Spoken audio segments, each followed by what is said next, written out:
Good morning. It's Ron Brown with the Silvercom Computer and Technology Club and also with our Chromebook users group. This morning my Chromebook downloaded operating system 75, and it reminded me that if you use Windows or Apple and you're using the Chrome browser, you should also be on version 75.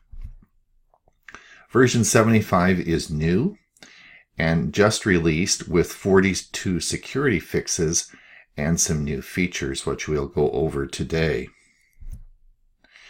The main feature we're going to talk about today is the ability to capture a reader mode.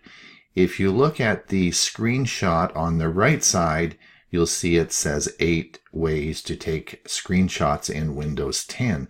Now this is on from CNET, which is a website, and you'll see the dreaded advertisement down here, which is a video.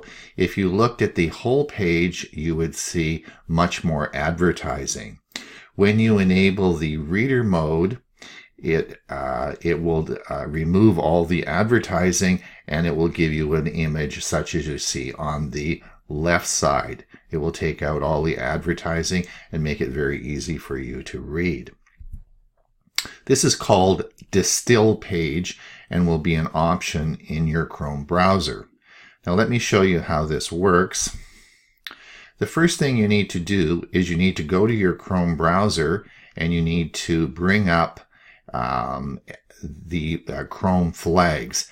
And so what you'll be doing is you'll enter, as I've outlined here above, you'll enter this into your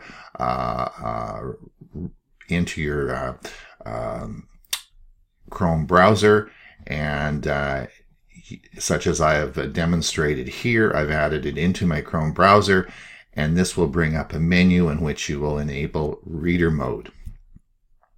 This is exactly how it will look. You'll see I've entered this into my Chrome browser. This has brought up a menu, and you'll see it says enable reader mode. Now mine is enabled. This is just a toggle switch, and you will enable reader mode. Now, when you come to a website that you want to look at, and there's a ton of advertising, all that you have to do is bring up your menu on the right side, which is in your Chrome browser, and click on the Distill page. When you do that, it will bring up the picture as was on the left side, and it will take out all the advertising. And this is a new feature on the Chrome operating system version 75, which you should have installed now.